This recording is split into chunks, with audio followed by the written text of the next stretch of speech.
out here. Yay. This will take the dough. Ooh. This is not going to be easy. Anytime you're dealing with gluten-free.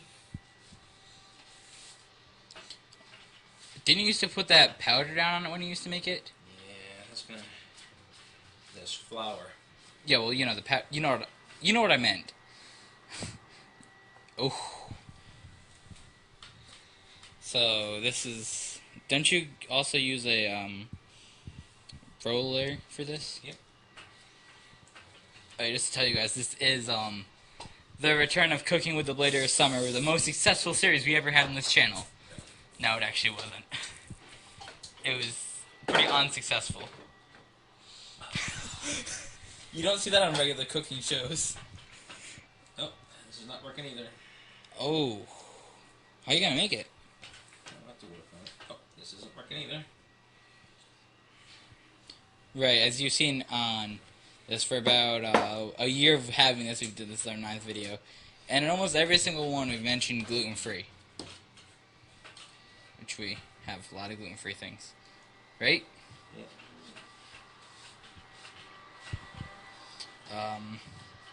Here we are in our new kitchen. As you've seen, we got the new YouTube studio, so obviously that means new kitchen. We did get a new stove, though.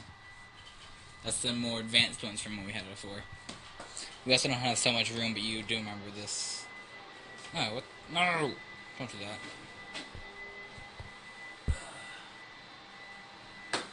Whoa, this camera's advanced.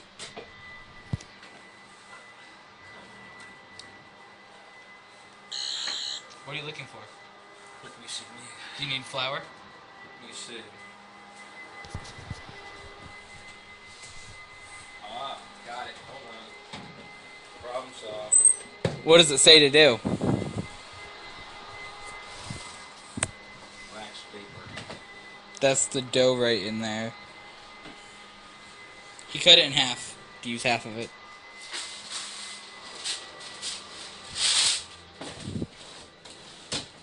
Made sense. Wax paper. Gluten-free stuff doesn't stick to wax paper. Yep, so we'll do that. This is a very professional kitchen. It Is it really? is. No. I mean, this series is fun to make, but it just doesn't work. You know?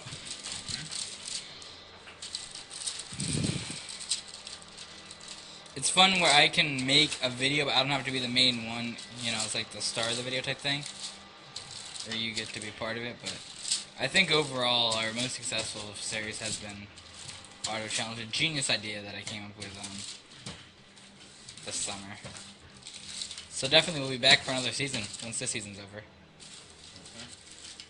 The thing that's good about making that though is we don't have to take and like it's not going to take that long to make. We pick a car, search it on Google. Google search like a Huayra or something. It takes like 3 minutes. Google search it, get enough information, talk about it for half an hour. I think it's generally easier to make. Let's see what we got. Oh, yeah. Yeah, baby. That should work out just fine. So I can tell everybody what you have done here. Actually, what we've done now is we've just taken the gluten-free dough. Do you have a straw? No. We don't have straws anywhere in this house. Probably somewhere. And then we've laid this gluten-free dough I out. hear that all the time. Wait. Well, we do have those straws. Yes. And it laid out ever so nicely. And now I can put it into the pan. This is not coming off ever so nicely. But it will in a few minutes. This should work as long as I don't lose the straw.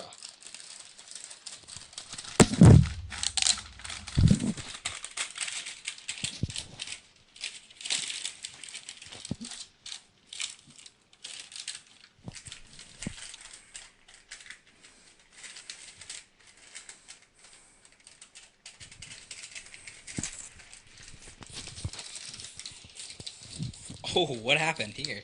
No, it's working on it. That's what this is going to be. A not so easy process.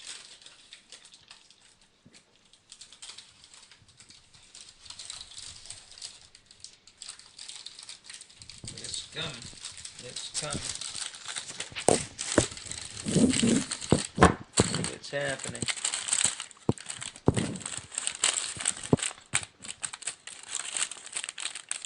Yes.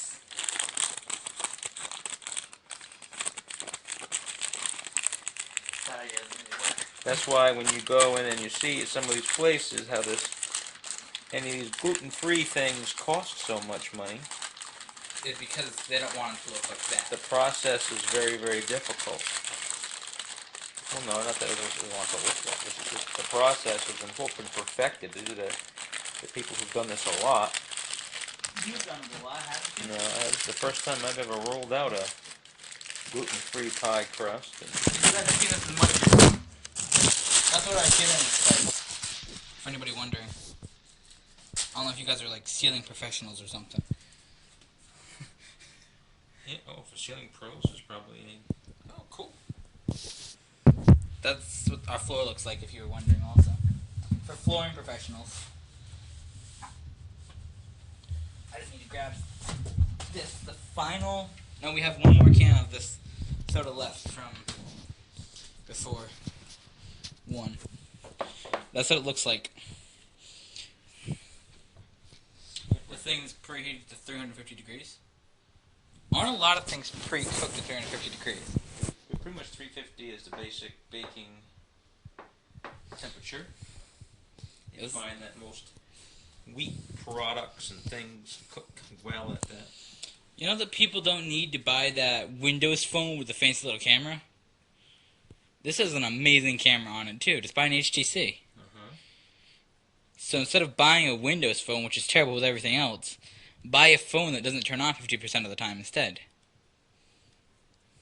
No. I mean, this phone is sort of bad at turning on. That's why it's only was a phone for 4 months. And somehow I happened to buy it. But this is an amazing phone. 7 minutes, 32 seconds in. Yeah, so this is it. This is our dough, and we'll kind of give it our natural little crimp here. Make it look like a regular pie. That's pretty much how you go around. And you ever made a gluten-free pie before? I thought you made one for like Thanksgiving. Well, I had that pie, bought a pre-made crust, and just had to make the filling. That was a dairy-free pie. That was what we're going to do now. Is we're going to make. I like how you do that with your hand. Yeah, and that makes. Now this is our gluten-free pie crust. That's the wax paper. Can't you also cook on that? Isn't there? There's parchment you can cook on. Isn't that parchment paper what you used to cook those peanut butter chocolate ball things in? Yep. I used to like this, but now I don't like them. No, the Buckeyes. Yeah, those things, when you made those were amazing. Yeah, they were. But then I didn't like them after a while. Because they had too much chocolate or something, I don't know. But I just didn't like it that much. Okay, so that's that. So you have a second pan so you can make a second pie, right?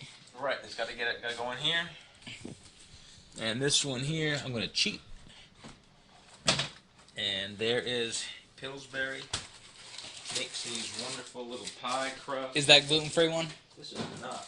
It was gluten-full then? This is chock full of gluten. This is going to make you gluten crazy. So, I don't think they've really told what gluten is in these videos. Hmm?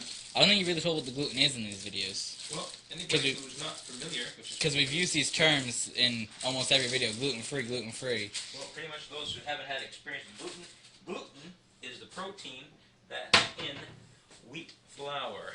Now, wheat flour, that's why people like to use it for bread and things like that. Because the gluten, when you put a leavening, like yeast or baking soda or baking powder, and you put that into into wheat, and then you cook it, and then it activates. What happens is the leavening makes whatever it is rise, bread rise, or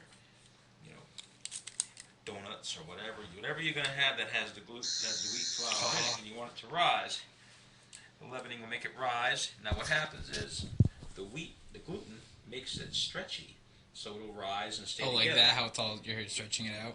And it's what makes it makes the bread still so it'll be stretchy enough so that it'll hold its shape and give you that texture and all that stuff that's about bread that you like. When it gets nice and doughy and all that stuff, that's what the gluten does, and that's what the bread stays together. Well, you get gluten-free stuff. A lot of times it falls apart. As you see over here, where it's all fell apart and you have to put it back It's together. very, very difficult because When you took it out, you see in that how there's it just... nothing holding these things together. So it's almost like cement. So no, it's just a different kind of a flour. So Yeah, it's it'll like... cook, and it might be kind of a sandy texture. It's a cement, though, type... I mean, not saying cement, but it works sort of like cement to hold things together. Cement, glue, things like that. Yeah, so it'll... It's cement to the food world. Well, it does hold things together. It'll hold the bread together, so you can. And also, it creates the texture. That's why people like when you get a nice, fresh, warm French bread. It has a nice texture. I like Italian bread. Italian bread. They're all basically the same, but it's all the cooking I process. like European bread. Let's put it that way. And the texture, you make a nice texture to it, and that's why you get, and basically the little things you do to it can give you that. How it behaves. Now we have 2 wonderful pies ready to go. And that is your pan that you put it on, right? Yep, and this is a pan that catches any kind of goop that might Droppings. go over the top. Now we're coming to making some pie. Now, first thing we're going to do is we're going to make the dry ingredients. Is that hot right there, or is it not hot? It is not hot. Yeah, but it's a pretty, you see there's a lot, it's almost like a digital top more than the other ones. Because if you remember the other ones, what we had was we had a spot over there, and there, and there, and there. And they all just had like a thing over them. Yeah, they had little things go over them. And they were like that. And then we didn't have the warming zone. I'm just going on about this now. That's how you made it work. Alright. Measuring spoons. Where the heck did they go? Yeah, it's fine. It'll just get a little bit louder in here because it'll be vacuuming, but, it won't really be that bad. Okay. I don't know where half the stuff is either, so. Oh, I found a straw. Huh? I found a straw. Straw? A straw. Where? In the cabinet. Oh. Yeah. Anyways, and you might have to talk a little bit louder because there'll be vacuuming going on. Okay. Now, we have in our recipe, we're going to go for a 1/4 teaspoon of cloves. Is this why they don't have cooking shows where they work in, like, corners like this? Is that why they have, like... Well, they usually have open, Yeah, they that's have what- big studios, everything is open. Yeah, that's why they have it mostly like this, so it goes across just like that. And then they have all their stuff behind them and then set it up here. But it's fine, because we're only going to have one more episode of this, Yeah, pardon me. and then it's over. And yeah, you effectively have some nice well-lit studio and Unless you guys, like, say we want this back, and... ginger. We have 1/2 teaspoon. But nobody's going to say that we want it back. And if you do, then you're weird. I mean, if people like this, that's good, but...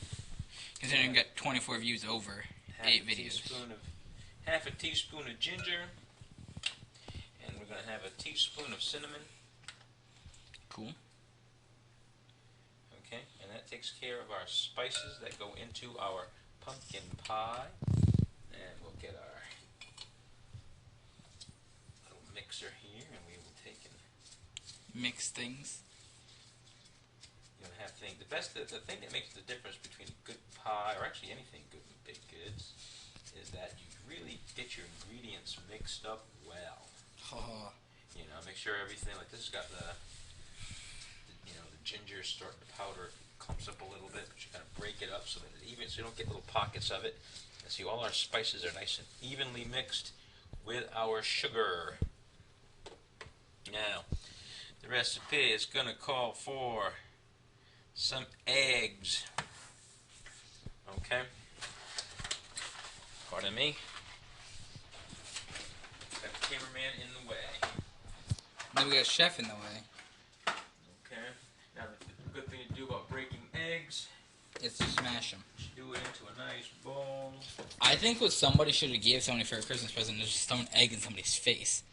Oh, that would be awesome. I thought that though on like Friday at school, everybody gives everybody gifts. I'm like, that's cool. I'm like, I think somebody should just be hit in the face with an egg. How funny would that be? Throw an egg at somebody's face. I don't know about that. Okay, so make sure the eggs are good, that there's nothing yucky in the egg. Like a baby chicken? Like a baby chicken. Alright. That's rare that you get a chicken and an egg like that. No, that happens from time to time. Happens more than you think. And then you get little blood streaks in the yolk or in the egg. And then... Like when Hank said that he had cracked the thing open in the pan and there was an egg in it. Yeah, there's like a... And then he said they didn't eat an egg for like a year. And plus if you get like free range, if you have your own egg, if you have like your own chickens in your yard... That's why he got it, because they were free range eggs, right? Yeah, well, they were free from like if you had them in your house. Like we used to have our guinea hens and we used to have stuff like that. Those kind of chickens you'd actually have, they aren't the thing, you'd actually have... Yeah, but the one the Hank had with the egg in it was free range, wasn't it? Oh, not necessarily free range, but they were just not playing. They were just not from a big production facility. The big production facilities typically will candle their eggs. They'll take an egg and they'll, they look at it with a candle to see what's inside of it, and if they just see just the yolk, it's good. And if they end up seeing something yucky, they get rid of it. Most eggs that happens. So that's what usually happens to the big egg companies. Now. This one's going to be the real true secret of this pie. This pie is going to come out really, really good. But it's going to be so different than lots of other pies. In the... Didn't it half of it's gluten-free? Well, not necessarily that it's going to be gluten-free, but it's going to be dairy-free. Okay?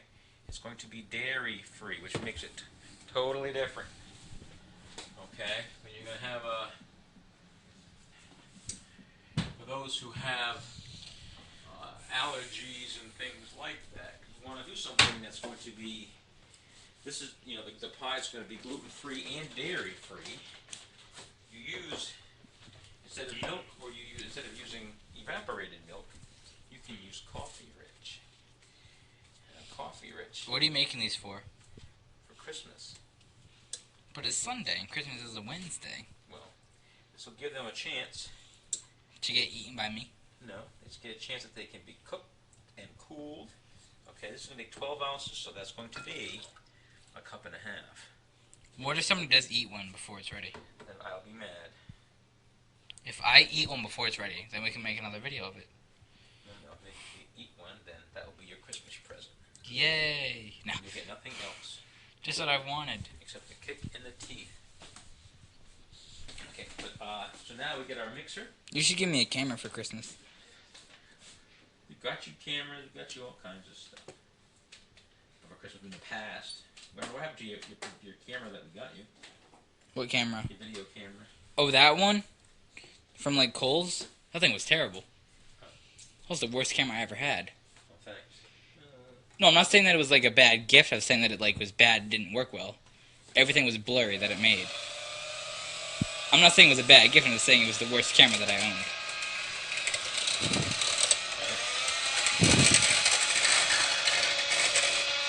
That's why I don't really use it, because it was blurry. So here we go. We're going to mix up all our stuff. All your ingredients for the pie. Really mix it up good.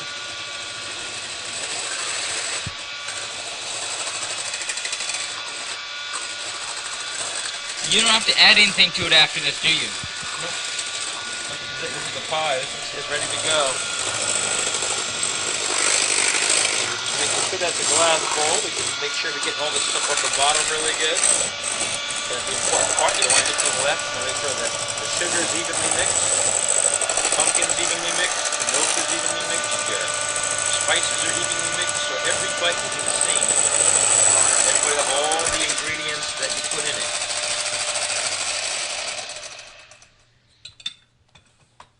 Alright, so here we've got, make sure we got all the ingredients that we needed to put in here, and we do. Why do you have two cans? Because I'm making two pies. sure that they're going to be each be equally good. I'm going to make up 2 separate batches here. So this is going to go in. And Right into our gluten-free mix, right? It's the gluten-free one? it's our gluten-free pie. What if I drop my phone in it right now? That'd be bad, wouldn't it? Yeah, it would be very good. And that's our gluten-free pie. That is the gluten-free pie, and that is also the end of the video, because obviously you don't really need to see a second one being made, because they're both going to be the same. Anyway, so this is Cooking with the Blitter of Summer, episode 9. One more to go for the first and only season ever of Cooking with the Blitter of Summer. Thanks for watching. All right, so it's got to heat up. You're welcome. Bye. All right.